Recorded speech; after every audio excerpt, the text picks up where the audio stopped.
Bonsoir mes bien-aimés dans le Seigneur, nous vous bénissons dans le précieux nom de notre Seigneur et Sauveur Jésus-Christ. Et pour nous c'est toujours une très grande joie, nous ne cesserons de le dire, de pouvoir bénéficier de la grâce de Dieu afin de partager sa parole qu'il ne cesse de me donner avec tout un chacun d'entre vous. De partout vous pouvez nous suivre, de partout vous pouvez suivre cet enseignement, que ce soit sur les chaînes de télévision ou des radios locales ou sur les réseaux sociaux, tous ces différents moyens que l'Éternel a mis à notre disposition, nous ses serviteurs, afin que nous soyons en mesure de partager sa parole avec tout un chacun d'entre vous. Donc, demeurez vraiment bénis dans la présence de notre Seigneur Jésus-Christ et bienvenue à cet enseignement de ce soir. Eh bien, depuis la fois dernière, nous avons commencé à dispenser, à partager avec vous son peuple, le peuple de Dieu, le peuple qu'il s'est acquis par le sang précieux de Jésus-Christ, non pas par des choses périssables, par l'or ni l'argent. Donc nous sommes en train d'échanger avec vous en profondeur. Nous y allons vraiment en profondeur maintenant. Nous échangeons sur l'Église et on était en train de voir les conceptions, les connaissances erronées que nous avons tous eu en ce qui concerne l'Église. Vous remarquerez bien que le sujet que nous utilisons, que nous utilisons pour la conjugaison, c'est nous. Donc il n'y a pas un camp plutôt en face de moi et moi dans l'autre camp, comme je ne cesse de le dire, comme je ne cesse vraiment de le dire, c'est que le réveil spirituel n'est pas l'affaire de l'auditoire, n'est pas l'affaire des autres. Donc, quand Dieu veut appeler son peuple, du moins dans les temps de la fin que nous sommes en train de traverser, vous et moi, quand il veut appeler le résidu, le reste sur le droit chemin, il se sert toujours des instruments. Eh bien, loin de moi la prétention de m'imaginer que je suis le seul sur la scène qui suis en train de dispenser les enseignements tels que je vous les donne. Loin de moi cette prétention-là. Élie se croyait rester seul. Il se plaignait devant l'Éternel en disant « Mais Seigneur, ils ont tué tes prophètes, ils ont fait ceci ou cela, mais... » à l'Éternel de lui dire, mon frère Élie, il y a encore 7000, je me suis encore gardé 7000 qui n'ont jamais fléchi le genou devant Baal, qui ne sont jamais tombés dans l'idolâtrie. Donc je disais que le message du réveil, l'appel de Dieu au vrai message chrétien, en nous donnant toutes ces connaissances, en nous illuminant sur les connaissances erronées que nous avons eu sur l'Église, que nous avons eu sur la prière, que nous avons eu sur les enseignements, les pratiques relatives même aux sacrifices, aux dîmes et aux autres. Donc ces enseignements-là commencent d'abord par l'instrument que Dieu lui-même choisit, suscite à une période donnée pour travailler avec lui. La parole de Dieu, pour une fois encore, c'est une épée à double tranchant. Un tranchant ou un côté concerne le prédicateur, l'enseignant, et un autre tranchant concerne l'auditeur, celui qui écoute. Donc, l'homme ne peut donner. Donc comme on dit, comment est-ce que je peux... donc, c'est de l'abondance du cœur que la bouche parle. Donc, c'est en ayant en abondance la parole de Dieu, cette parole qui, en produisant le fruit dans un enseignant, que l'enseignant sera en mesure de communiquer la vie à ses auditeurs. Amen. Donc, je ne suis pas moi dans un camp et vous dans un autre camp. C'est ainsi que nous disons que nous parlons sur les conséquences erronées en parlant de l'Église, les connaissances erronées que nous avons eues sur l'Église, que nous avons eues sur la prière, que nous avons eues sur même les pratiques que la majorité de chrétiens et des faux frères sont en train de faire dans les rassemblements chrétiens. Eh bien, j'aimerais dire encore à mon frère et ma sœur qui nous suivent pendant ce temps, c'est que, eh bien, mon frère, la voix de la majorité n'a jamais été la voix de Dieu. Non, c'est une erreur. C'est une erreur de penser que parce que tout le monde le fait, que c'est ça vraiment qui est la pensée de Dieu. C'est une erreur, mon frère et ma sœur. Vous pouvez être seul en train de croire à la véracité de la saine doctrine, mais la majorité, le monde autour de vous, croit autre chose. Mon frère, je vous encourage par la puissance et la grâce de notre Dieu de demeurer dans ces croyances-là qui sont conformes à la saine doctrine. Donc, puisqu'actuellement le monde est en train d'exercer, Satan exerce au travers du monde une pression sans pareil sur les enfants de Dieu. Regardez, n'est-ce pas tel fait, n'est-ce pas tel dit, d'abord tel là n'a pas versé son sang pour ton salut. Personne n'a versé le sang pour le salut de quelqu'un d'autre. Alors pourquoi allons-nous être esclaves des enseignements que les gens sont en train de donner qui ne sont pas conformes à la doctrine biblique? Et pour nous de l'Église, je le répète, je ne le répéterai jamais assez, pour nous de l'Église, des enseignements conformes à la nouvelle alliance. Donc la voix de la majorité, la voix du peuple n'a jamais été la voix de Dieu. Nos voix ne sont pas les voix de Dieu. C'est ce que Dieu nous dit, mais dans l'Ancien Testament, je pense, dans Ésaïe 55, si je ne me trompe pas, nos voix ne sont pas les voix de Dieu. Nos pensées ne sont pas les pensées de Dieu. Nos pensées ne sont pas les pensées de Dieu. Les fondements ont été posés. Le fondement de Christ, le fondement de l'Évangile a été posé, mais pas comme un sage architecte, comme Paul l'a fait chez les Corinthiens. On a amené le fondement, mais on l'a mal posé avec des erreurs. Mais tout le monde s'est engagé sur la même voie, plein d'erreurs.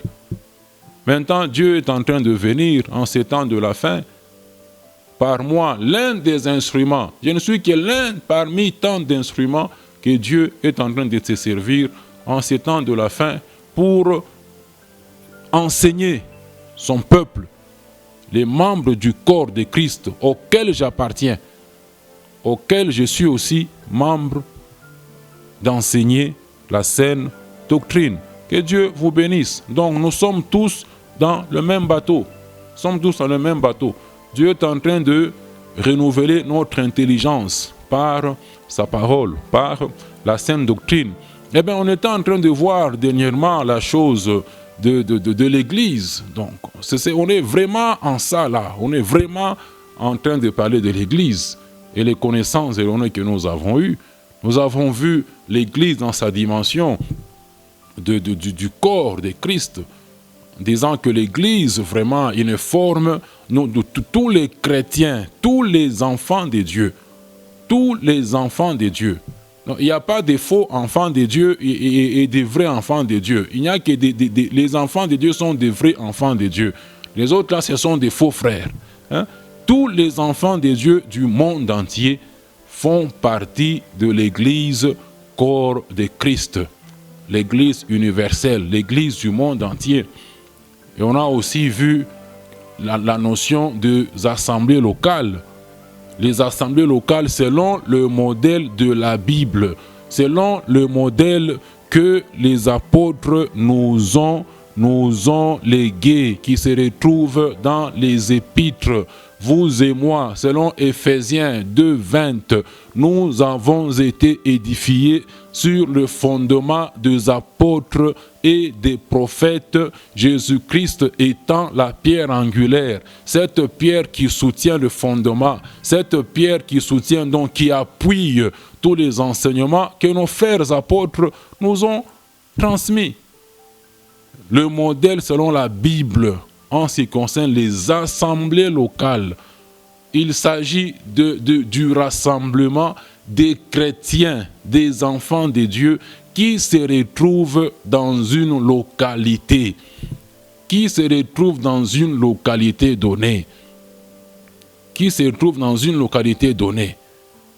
Il constitue l'assemblée locale de Christ. Et les assemblées de Christ, les assemblées de Dieu sont toujours rattachées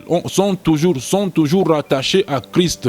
C'est l'assemblée de Christ qui était à Corinthe, l'assemblée de saints qui était à Éphèse. Donc les assemblées, le seul nom qu'on donne aux assemblées chrétiennes, ce soit les assemblées de Christ, les assemblées de saints ou les assemblées de Dieu. L'église locale ne peut pas porter le nom d'une personne, ne peut pas être identifié à un individu, qui qu'il soit, ne peut pas être identifié à un individu. Vous et moi, nous ne sommes pas plus que les apôtres. Nous ne sommes pas plus que l'apôtre Paul, qui a évangélisé des contrées et des contrées. L'homme au travers de qui Dieu nous a transmis le 3/4, mes bien-aimés, du Nouveau Testament. 3/4 des livres du Nouveau Testament nous ont été transmis par l'apôtre Paul. Ça peut être n'importe qui. 3/4, je dirais, des épîtres sont les épîtres écrites par l'apôtre Paul. Par lui, Dieu a évangélisé les contrées et il a prêché les Juifs, il a prêché les nations, les gens de nations. Il a prêché à Corinthe, il a fondé les assemblées à Corinthe, il a prêché à Éphèse, il a travaillé pendant 3 années à Éphèse. Il est allé évangéliser partout chez les nations. Aucune assemblée n'a porté son nom. Aucune assemblée chrétienne n'a porté son nom. Aucune assemblée, aucune. Mais juger, nous devons obéir à qui? Nous devons obéir aux hommes, Acte 5, 29 là. Nous devons obéir aux hommes ou nous devons obéir à la doctrine? Le nom d'une assemblée locale est toujours rattaché à son maître, à son chef.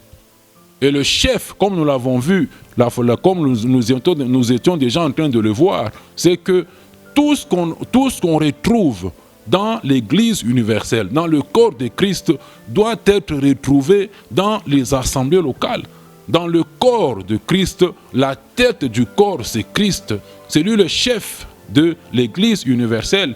Et le même chef de l'Église universelle, il demeure chef des assemblées locales. Les assemblées locales ont pour tête, les assemblées locales qui sont selon le modèle biblique, ont pour chef Christ. Christ dirige tout son troupeau. Il dirige son troupeau. L'Église universelle forme le corps de Christ. Il forme aussi le troupeau de Dieu. Quand l'apôtre Pierre parle aux anciens dans 1 Pierre 5, il dit aux anciens de paître le troupeau de Dieu, le troupeau de Christ. Les assemblées locales sont rattachées, ont pour nom le nom de leur chef. Jamais une assemblée dans la Bible, vous et moi ayant été édifiés sur le fondement des apôtres et des prophètes, la Bible qui constitue l'élément fondamental sur lequel notre foi doit être basée sur la parole de Dieu. Notre foi ne pourra jamais être fondée sur la sagesse des hommes, sur la philosophie avec laquelle, sagesse, philosophie, l'intelligence humaine, les gens ne s'appuient pas sur Dieu, ils s'appuient sur ces éléments-là pour faire du peuple de Dieu leur proie. Leur proie. Dans Colossiens, je pense, donc l'apôtre nous enseigne ces choses-là. L'apôtre nous enseigne ces choses-là. Les gens ne s'appuient plus sur Christ. Les gens ne s'appuient plus sur Christ. On ne s'appuie plus sur Christ. On s'appuie sur autre chose. Sur la sagesse. Sur la sagesse. Il dit que personne ne fasse de vous sa propre poids. Qui ne fasse de vous sa propre, que personne, donc dans Colossiens 2, verset 8, donc prenez garde que personne ne fasse de vous sa proie par la philosophie et une vaine tromperie. L'on a fait du peuple de Dieu sa proie par la philosophie, par une vaine tromperie, s'appuyant sur la tradition des hommes, sur le rudiment du monde et non sur Christ. Les gens ne s'appuient pas sur Christ. S'appuyer sur Christ revient à s'appuyer sur les enseignements que nous avons reçus dans les Écritures, que nous avons reçus dans la Bible. On ne s'appuie plus sur Christ, on s'appuie sur la philosophie, on s'appuie sur notre raison, sur la raison humaine, on s'appuie sur le rudiment du monde et non sur Christ. Pourquoi est-ce qu'il faut nous appuyer sur Christ? Puisque en Christ, verset 9, car en lui habite corporellement toute la plénitude de la divinité. Et vous avez tout pleinement en lui. Nous avons tout pleinement en Christ. Nous avons tout pleinement dans le modèle. Mais Dieu ne pouvait pas nous créer l'Église sans nous donner les ressources suffisantes dans sa parole, mes bien-aimés. Et nous avons abandonné le modèle de Dieu. Nous avons mis nos modèles sur place. Et comment nous voulons marcher avec Dieu. Nous avons mis nos modèles sur place.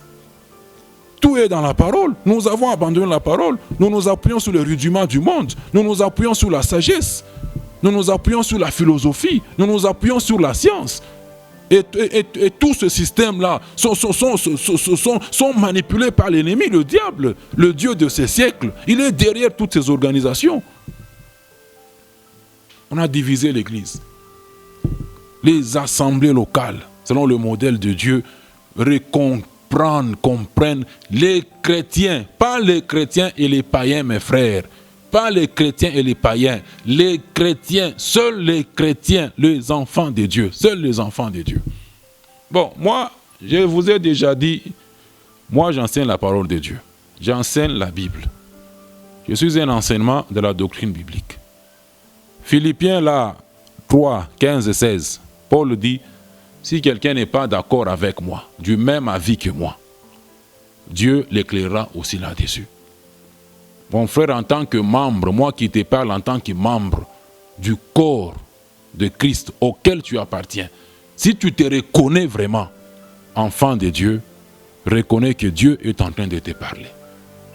Reconnais que Dieu est en train de te parler en ces temps de la fin. Si tu n'es pas du même avis que moi, Dieu t'éclairera là-dessus.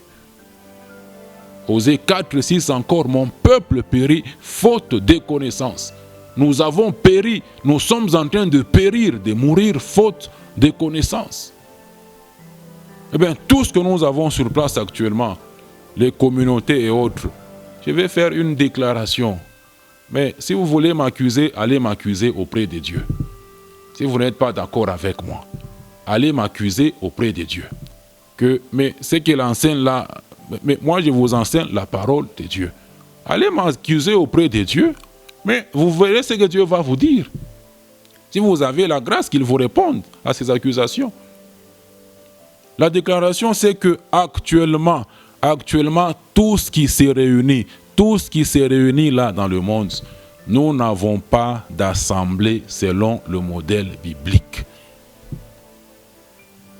Nous n'avons pas, aussi choquant que cela puisse être, nous n'avons pas d'assemblée selon le modèle biblique.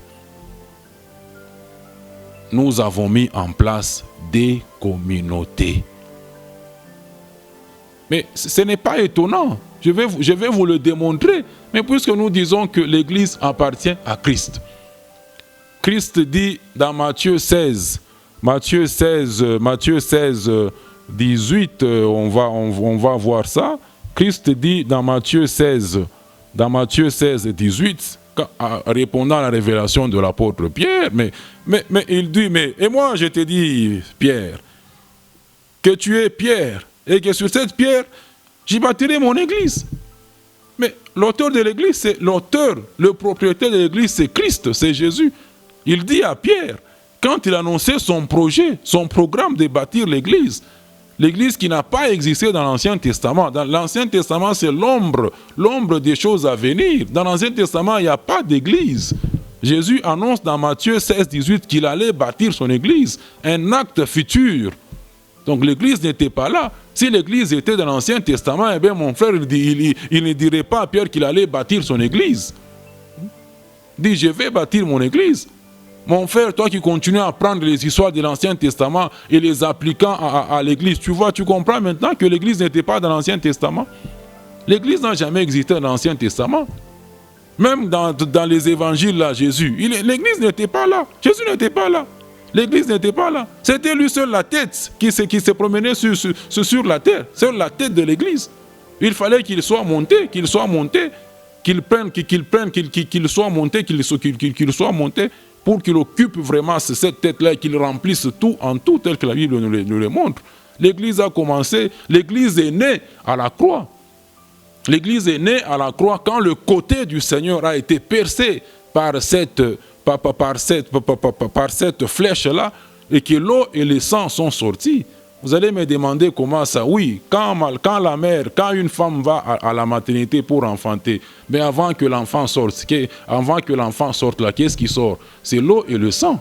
L'eau et le sang sortent avant que l'enfant ne sorte. De la même façon, donc ça montre ce qui s'est passé à la croix. L'église est née à la croix quand le côté du Seigneur a été percé, l'eau et le sang sont sortis. Mais la matérialisation de l'église a eu lieu le jour de la Pentecôte quand le Saint-Esprit est venu. Dans l'Ancien Testament, même dans les évangiles, il n'y a pas d'église. Il n'y avait pas d'église. Jésus annonce dans Matthieu 16, 18 qu'il allait bâtir son église. Lui dit, moi je bâtirai mon église. Bon, maintenant quelqu'un vient me dire, j'ai fondé une communauté. Bon, effectivement, c'est sa communauté. C'est sa communauté. Ce n'est pas la communauté de Christ, c'est sa communauté. Voilà pourquoi est-ce que son nom est attaché à cette communauté-là. Lui, Jésus dit, je bâtirai mon église. Il est le seul propriétaire de l'église. Il n'a jamais légué son église à quelqu'un d'autre. Il dit, je bâtirai mon église. Et Dieu a fait de lui Christ la tête de l'église. Et il remplit tout en tous. En tous les chrétiens tels que nous sommes là. Jésus nous remplit. Comme on l'a dit dernièrement, nous formons le corps. Et le corps qui est l'instrument d'expression. Mon corps, c'est un instrument qui me permet de m'exprimer. Et Jésus s'exprime au travers de son corps. Bon, mais maintenant, dites-moi, celui qui dit, Dieu m'a dit de commencer une église. Bon, c'est quelle église qui commence? C'est quelle église qu'il commence encore? C'est quelle église qui commence? Dieu m'a dit de bâtir. Mes frères, que Dieu nous aide. Soyons courageux en ce temps de la fin de revenir à l'évangile pur. Soyons courageux. Les choses auxquelles nous nous accrochons, vous et moi, passeront. Ça va passer. Ça ne sert à rien de demeurer, de s'entêter dans des erreurs. C'est ce que nous disons toujours. Nous pouvons passer faire l'œuvre de Dieu, mais sans Dieu. Et c'est ce que nous sommes en train de faire actuellement. Ce n'est que quand vous construisez selon le modèle de Dieu que Dieu est avec vous. Ce n'est que quand le temple a été construit selon le modèle de Dieu. Et Dieu à plusieurs reprises insista auprès de Moïse quand il lui donnait le plan pour la construction du tabernacle. Il a insisté auprès de Moïse pour que tout soit fait selon le modèle que Dieu lui révélait, pour que tout soit fait selon le modèle. Et c'est quand ça a été construit selon le modèle que Dieu avait donné à Moïse, selon le modèle que Dieu avait donné à David, que la gloire de l'Éternel était apparue, que la gloire apparaissait dans le tabernacle, dans le désert, même dans le temple construit en Israël. Donc vous voyez, bon, répondons. Mais fâchez-vous contre moi là-haut. Dieu seul, il est celui qui justifie. La vérité, je vais emprunter l'expression d'un homme de Dieu quelque part, il dit, mais la vérité fait rougir les yeux, mais la vérité ne les casse pas. La vérité, elle fait rougir les yeux, mais elle ne les casse pas. Dieu m'a dit de commencer l'église. Quelle église tu commences? Jésus lui a commencé son église depuis acte 2, le jour de la Pentecôte. Toi, c'est quelle église tu commences aujourd'hui? Puisque l'église locale comprend tous les croyants, mais tous les croyants qui sont déjà dans une localité. Devant Dieu, ils forment l'église locale, ils forment l'église de Christ dans cette localité-là. Ils forment l'église de Christ dans cette localité-là. Oh non, j'ai commencé une communauté. Oui, tu as raison, tu as commencé ta communauté. C'est ta communauté. Visionnaire de tel. Oui, tu as raison, tu es visionnaire de ta communauté. Tu n'es pas visionnaire de l'église de Christ. Tu es visionnaire de ta communauté. Tu es visionnaire de ta dénomination. Tu n'es pas visionnaire de l'église. Tu n'es pas visionnaire de l'église. Tu n'es pas visionnaire de l'assemblée locale. Donc nous comprenons les choses. Ça passe. Je m'efforce vraiment par la grâce de Dieu de prendre tout le temps et d'être calme, relativement calme par rapport à toutes les autres fois, d'être relativement calme, puisque ce sont des choses très très sérieuses que le Seigneur est en train de partager avec nous au travers de ses enseignements. Oh non, ma communauté. Oui, c'est votre communauté. Vous avez raison de faire tout ce que vous y faites. Vous y faites, ce n'est pas l'église de Christ. Donc, en d'autres termes, toute communauté établie, où que ce soit, mon frère, que vous ayez 100 000 membres, que vous ayez 50 000 membres, c'est votre communauté et c'est un modèle selon vous-même. Ce n'est pas selon le modèle de Dieu. Vous avez raison d'attacher votre nom à vos communautés. Jésus a dit, je bâtirai mon église. Une et une seule église. Il n'a jamais dit, je bâtirai mes communautés. Non, non. Il n'a pas dit ça. Il n'a pas dit, je bâtirai mes communautés. Les communautés, ce sont des structures humaines que les hommes eux-mêmes ont mises en place. Les modèles que les hommes eux-mêmes ont mis en place pour servir Dieu. Mais nous venons de voir que c'est quand le temple a été construit selon le modèle de Dieu que la gloire de Dieu était apparue. Bon, maintenant, nous sommes en train de construire selon le modèle humain. Selon le modèle humain. Comment la gloire de Dieu va apparaître. Mais c'est ainsi que Christ dit, bon, écoutez, mes frères, moi, je n'ai pas besoin que 1000 personnes se réunissent autour de moi. Je n'ai pas besoin de vos 10 000 personnes là-bas. Je n'ai pas besoin de vos 50 000 personnes. Là où 2 seulement ou 3 sont réunis autour de moi, sont réunis dans le centre de rassemblement, c'est moi, Christ. Et ce rassemblement qui porte mon nom, moi je suis au milieu d'eux. Ça suffit, moi je suis au milieu d'eux. Ces deux-là, ces 3 constituent le résidu de Dieu. Et l'église locale, mes frères, n'a jamais été liée à un endroit. L'église n'est pas liée à un endroit, mon frère et ma soeur. Là c'est comme si je suis juste en train de faire un partage, un cœur à cœur. Nous partageons la parole de Dieu. L'église locale n'a jamais été liée à un endroit, plutôt à un bâtiment. À un bâtiment. L'église, ce n'est pas un bâtiment. Là où 2 ou 3 chrétiens sont réunis, en ce lieu-là, là où ils sont, ils forment l'église de Christ localisée en ce lieu, dans le lieu où ils sont. L'église n'est pas un bâtiment. Je le répéterai toujours. Ce sont des notions, ce sont des expressions qu'on a utilisées des années, des dizaines d'années, des décennies. Ça ne va pas partir comme ça. Et les enseignements là, c'est plein sur la chaîne YouTube. Mais peut-être ce n'est que celui-ci que tu es en train de suivre. Donc on est à Philippiens 3:1. Rappelez les mêmes choses là-bas. Ça ne me pose pas de problème. Aucun problème. Aucun problème, mon frère. Oh non, j'ai 10 000 membres. J'ai 50 000 membres, j'ai 5 000 membres, j'ai 3 000 membres. Vous les connaissez? Vous les connaissez? Christ dit, je connais mes brebis et mes brebis me connaissent. Connaître, ce n'est pas connaître que j'ai 1000 membres, j'ai 3 000 membres. Ce n'est pas ça. Nous les verrons plus tard, dans la suite de ces enseignements sur l'Église.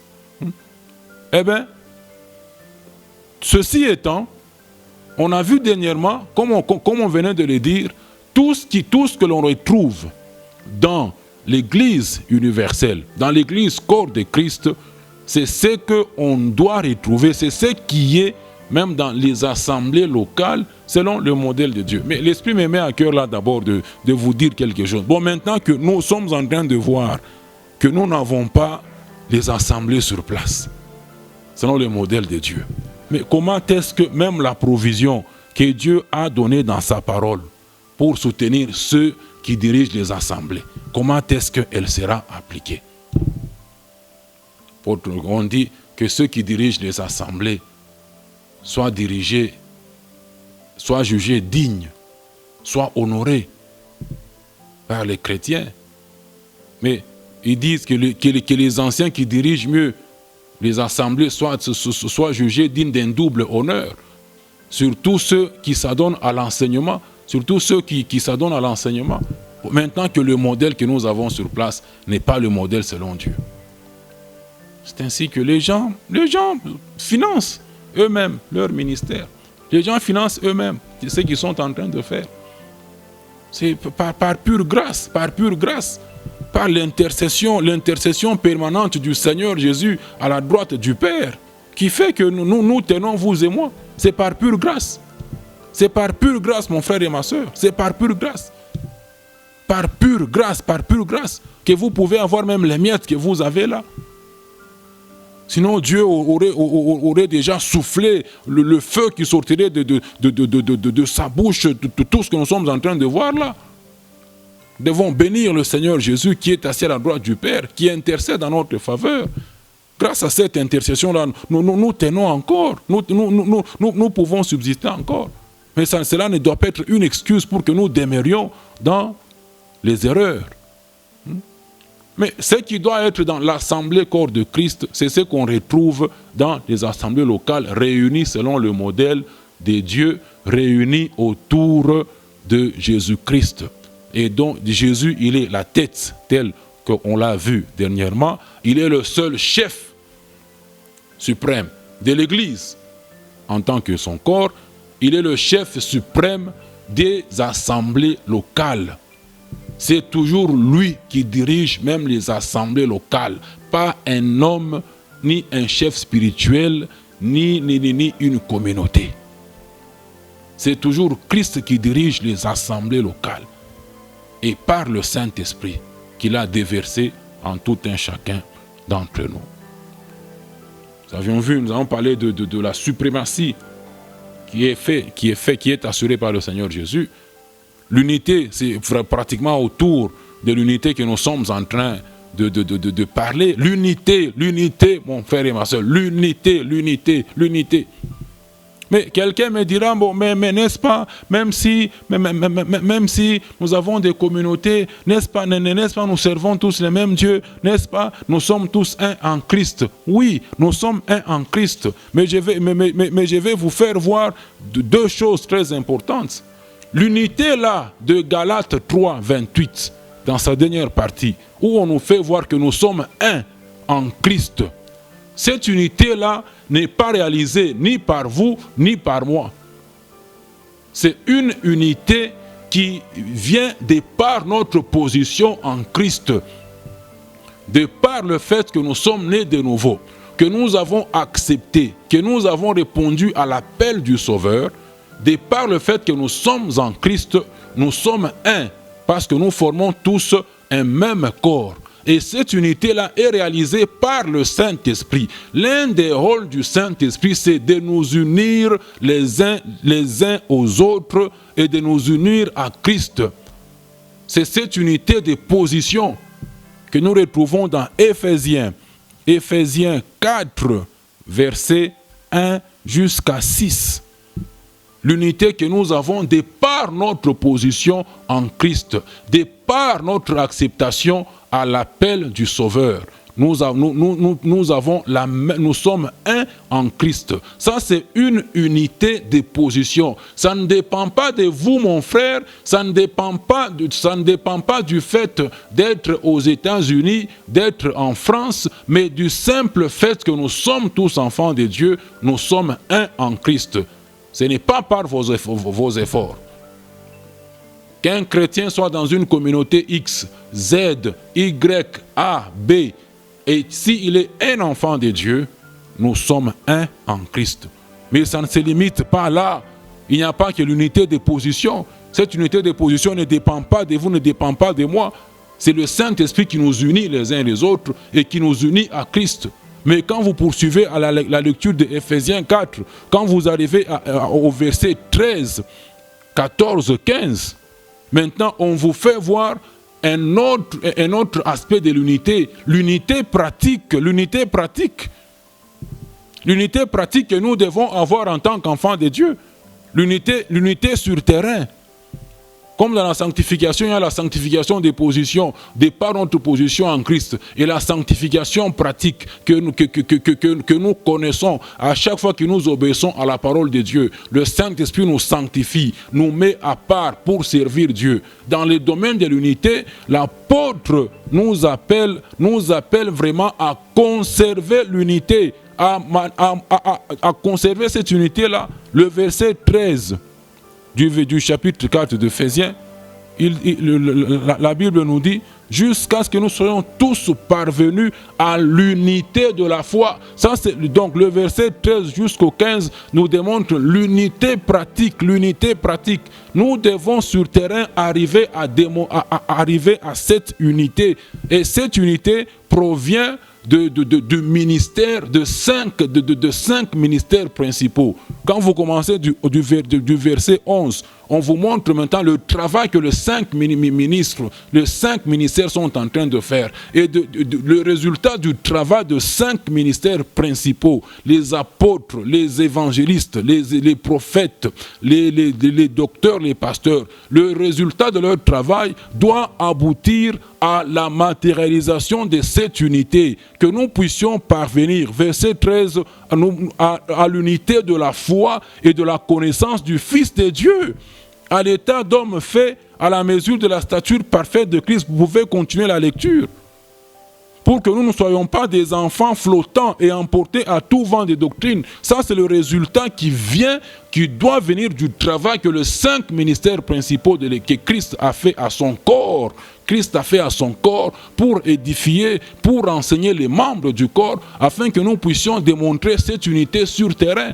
Donc il y a l'unité des positions, de par notre position en Christ, qui est de Éphésiens 1 jusqu'à 6, et l'unité pratique que nous devons démontrer. L'unité pratique. Dieu tient à l'unité. Dieu tient à l'unité. Nous sommes un de par notre position en Christ, et nous devons démontrer cette unité-là sur terrain. Nous devons la démontrer. Mais même dans l'Ancien Testament qui est vraiment l'image, les ombres des choses à venir. Quand nous allons avec vous dans Deutéronome chapitre 12, au verset 5 là, qu'est-ce que Dieu leur dit? Le livre de Deutéronome, mon frère et ma soeur, le Deutéronome c'est le rappel de la loi, Kumbu Kumbu la Torati, le rappel de la loi. tout le livre de Deutéronome, Dieu est en train de rappeler la loi qu'il avait donnée à Moïse, au peuple juif, à la nouvelle génération qui devait entrer à Canaan dans l'héritage. Souvenez-vous, tous les autres là-bas avec qui Dieu avait traité l'alliance au Sinaï, ils ont péri dans le désert parce qu'ils ont murmuré, ils n'ont pas cru en Dieu qui les avait fait sortir d'Égypte. À l'exception de Josué et Caleb, mon serviteur, les autres là-bas, ils n'allaient pas entrer. Toute la génération passée là-bas, tous sont tombés dans le désert. La nouvelle génération là, eux, certains étaient peut-être tout petits, ils n'avaient pas compris les choses là quand Dieu avait traité l'alliance au Sinaï. Maintenant, la nouvelle génération qui était parvenue à entrer, sur le point d'entrer dans l'héritage Canaan, il fallait que eux aussi, que la loi leur soit rappelée. C'est tout le livre de Deutéronome, le rappel de la loi, en montrant à la nouvelle génération les différents actes de rébellion de leur père, pour qu'ils ne tombent pas aussi dans les mêmes erreurs que leur père.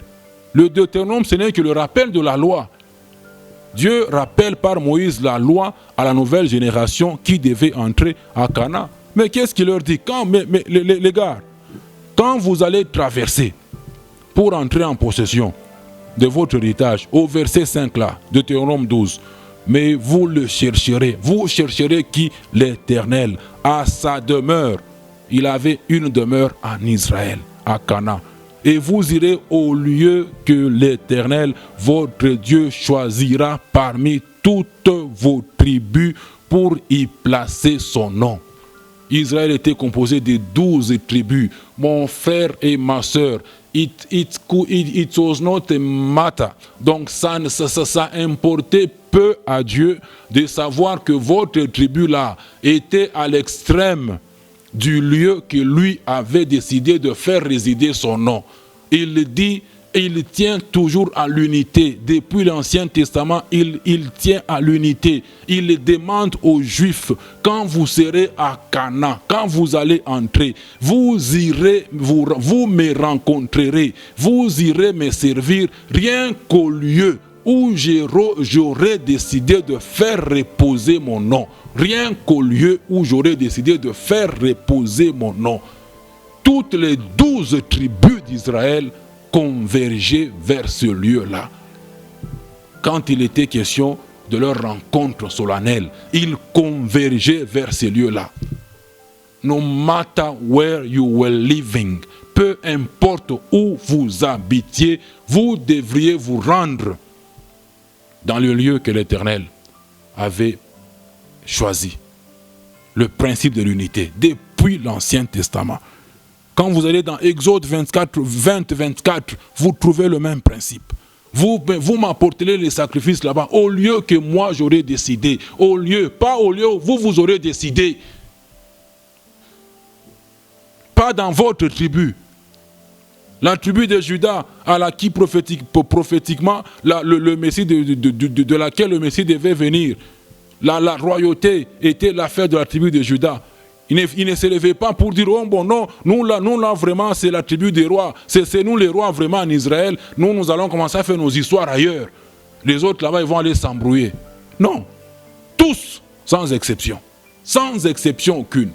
La tribu des Lévites là-bas, oh bon non, nous vraiment c'est la sacrificature, c'est nous vraiment les sacrificateurs. Hein? Aaron là-bas, c'est notre affaire, c'est notre affaire. Donc nous avons communion avec Dieu, c'est nous qui servons Dieu. Qui sommes les intermédiaires entre les 11 autres tribus là-bas et Dieu. Nous sommes des privilégiés. Donc nous pouvons constituer notre lieu de rencontre dans notre territoire des enfants de Lévi. Jamais, tous sans exception, converger au lieu où Dieu avait décidé de faire reposer son nom. Dieu tient toujours à l'unité, non pas seulement théorique. Oh non, nous sommes un en Christ, oui, je ne refuse pas, nous sommes un en Christ, mais même sur terrain, nous devons démontrer cette unité-là. L'unité doit nous caractériser. L'unité devrait caractériser le peuple de Dieu. Et la Bible déclare qu'il est doux et agréable pour les enfants de demeurer ensemble. Pas pour les enfants de demeurer dans la communauté, pour les enfants de demeurer ensemble autour du Seigneur Jésus. C'est comme l'huile qui descend sur la tête d'Aaron, qui descend, qui parcourt tout le corps, la barbe, qui touche tous les membres du corps. C'est le type de ce que l'Église est. Aaron et sa maison qui était le type de l'assemblée. Aaron, le souverain sacrificateur, et ses enfants qui étaient les sacrificateurs. Il n'y a que la famille d'Aaron et ses enfants qui étaient les sacrificateurs en Israël. Aaron, souverain sacrificateur, ses enfants sacrificateurs. Nous, le Seigneur de gloire, Jésus, notre souverain sacrificateur, il a fait de nous tous des sacrificateurs. Aaron et sa famille étaient le type de l'assemblée. Et aujourd'hui, ce psaume là-bas, qu'il est doux et agréable pour des frères de demeurer autour de Jésus-Christ. Pas autour des communautés, pas autour d'une personne, pas autour d'une personnalité. Mon frère, descendez du piédestal où vous êtes monté. Les gens ont chanté pour vous, les gens ont béquéréquérisé votre ministère. Descendez du piédestal. Rendez la gloire au Seigneur. Rendez la gloire au Seigneur. Rendez la gloire à Christ. Descendons, humilions-nous, soyons assez courageux. Soyons assez courageux. Non mais j'ai 500 membres. Écoutez, les 500 membres ne vous ont pas appelé. Celui qui vous a appelé, vous êtes esclave de celui qui vous a appelé. Et vous, en tant que serviteur du maître, vous devez tout faire pour plaire à votre maître, non pas pour plaire aux hommes. Paul disant en Galates, il dit, mais écoutez, si c'est la faveur des hommes que je cherche, je ne suis pas digne d'être appelé serviteur du Seigneur. Si c'est la faveur de vos 500 membres, de vos 800 membres, de vos 1000 membres, que vous vous êtes constitués, que vous êtes en train de rechercher, vous n'êtes pas digne d'être appelé serviteur de Christ. Humilions-nous sous la main puissante du Très-Haut, et au temps convenable lui-même nous élèvera. Il est en train de nous enseigner, de nous instruire. Dieu a toujours tenu Mordicus à l'unité. L'unité, l'unité, l'unité sur terrain. L'unité sur terrain. L'unité, mon frère et ma soeur. Ce que nous voyons aujourd'hui, il n'y a rien d'unité pratique. Il n'y a rien d'unité pratique. On se moque des chrétiens. Toutes les autres religions là, païennes là, se moquent des chrétiens. On se moque de nous. Oh, mais même Dieu, vous dites que vous avez le Saint-Esprit. Un homme de Dieu là, il dit, mais il y a des gens qui disent que vous dites le Saint-Esprit. Donc le Saint-Esprit est venu gâter l'Église. Il est venu gâter l'Église. Il est venu amener le désordre dans l'Église, mon frère. Ne blasphémons pas contre le Saint-Esprit. L'apôtre Paul, enseignant aux Galates, dit, mais ne faisons pas de la liberté que nous avons en Christ un prétexte de vivre selon la chair, un prétexte d'exceller dans le désordre. C'est ce que nous vivons aujourd'hui, un prétexte d'exceller dans le désordre. Puisque nous sommes libres, nous sommes libres. Mon frère, lisez encore 1 Corinthiens 10, c'est un devoir que je vous donne. Nous partagerons là-dessus prochainement. 1 Corinthiens 10, 1 jusque je pense 13. Là où Dieu, par l'apôtre Paul, est en train de montrer d'abord les avantages, les 5 avantages que la nation juive avait. Les 5 avantages, les 5 privilèges qu'ils avaient. Et en opposition, il montre aussi les 5 péchés, les 5 fautes qu'Israël a commises. Et à chaque faute qu'il commettait, Dieu sanctionnait. Pour avertir les Corinthiens. Pour leur dire, mes frères, vous n'êtes pas supérieurs aux gens là qui sont tombés dans le désert. Vous n'êtes pas supérieurs. Et il dit, ces choses ont été écrites. Ces choses nous servent d'exemple. Ce qui est arrivé aux Juifs là-bas doit nous servir d'exemple. Ça nous sert d'instruction. Pour que nous ne puissions pas croire que, puisque nous avons le Saint-Esprit, puisque c'est la période de la dispensation de la grâce, nous sommes supérieurs aux autres là-bas. Non. C'est pour cela que Dieu a permis que ces choses-là de l'Ancien Testament soient conservées jusqu'à l'époque de l'Église. Quoique nous ne devons pas les prendre pour les appliquer, pour marcher selon ça, mais il a tenu pour que ça soit maintenu, pour montrer, pour nous servir d'exemple. Ils ont désobéi et à chaque désobéissance, Dieu punissait. Dieu n'a pas vieilli, il n'a pas changé. Il n'a pas connu des mises à jour. Ne prétendez pas qu'il a eu une mise à jour par de la parole. Il n'y a pas une mise à jour de la parole. Ça n'a jamais eu lieu. Dieu tient à l'unité. L'unité. Le Seigneur Jésus a baigné, oui. Quand il devait partir, quand il fait sa prière sacerdotale. Ah, Seigneur, qu'est-ce que Jésus vous a fait? Qu'est-ce que Jésus vous a fait? Il vous sauve. Il vous donne son Saint-Esprit. Il vous donne la vie éternelle. Celui qui a la vie, celui qui a le Fils a la vie. La vie éternelle. Mais vous entrez dans son entreprise, dans son église, vous voulez faire maintenant c'est ce que vous voulez, mes frères. Qu'est-ce que Christ a fait aux gens? Qu'est-ce que Jésus vous a fait? Qu'est-ce qu'il a fait aux gens? Il prie dans Jean 17, Jésus.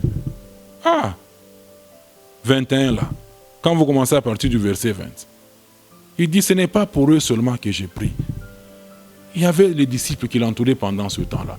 Il dit, Père, ce n'est pas seulement pour eux que j'ai prié. Cette prière sacerdotale de Jean 17, il ne l'a pas faite seulement pour les disciples qui étaient physiquement présents autour de lui pendant ce temps-là.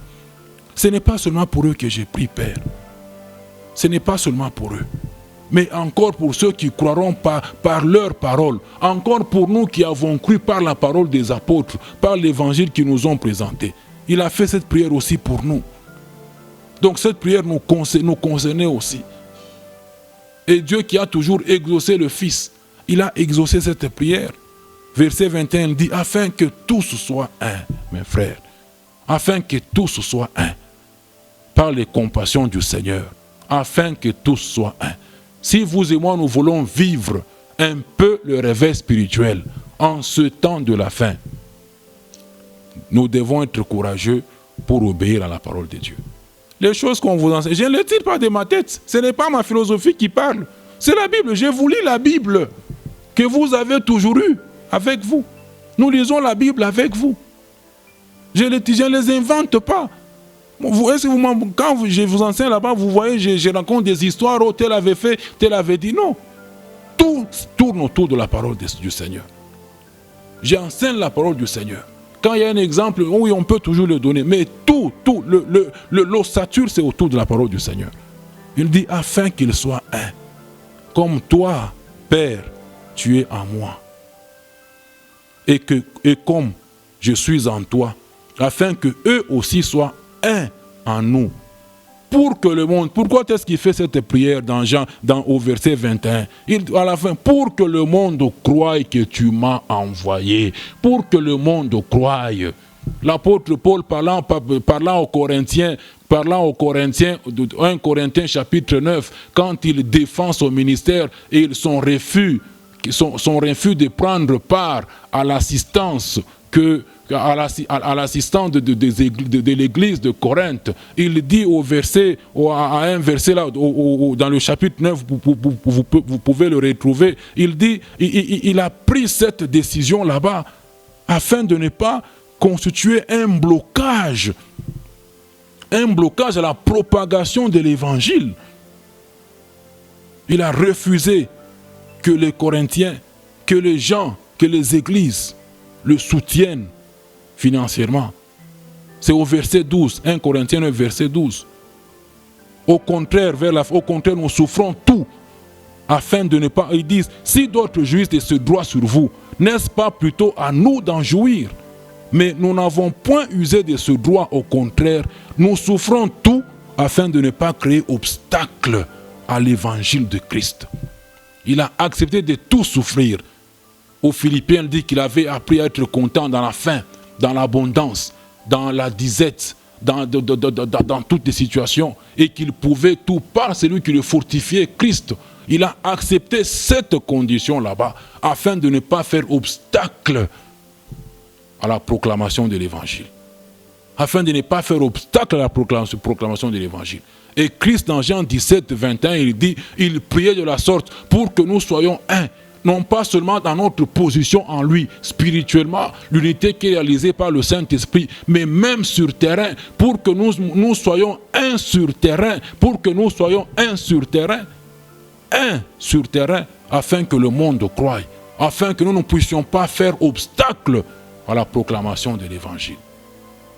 La division qui règne sur terrain actuellement s'est constituée en un obstacle majeur à la proclamation de l'évangile. Un obstacle majeur à la proclamation de l'évangile. L'apôtre avait refusé de prendre part, à l'assistance matérielle et financière ça et là, pour ne pas être un obstacle à la proclamation de l'évangile. Mais est-ce que vous savez, mon bien-aimé, que toutes ces pratiques financières qu'on est en train de faire dans les communautés aujourd'hui ont réussi à faire fuir les gens de certaines communautés. Ont réussi à faire fuir, c'est ça constitué en blocage, en obstacle majeur devant le peuple pour qui le sang a coulé à la croix de Golgotha. Et pensez-vous que vous allez vous en sortir indemne en méprisant la grâce de Dieu? Mais la grâce de Dieu, elle est pire. Hein?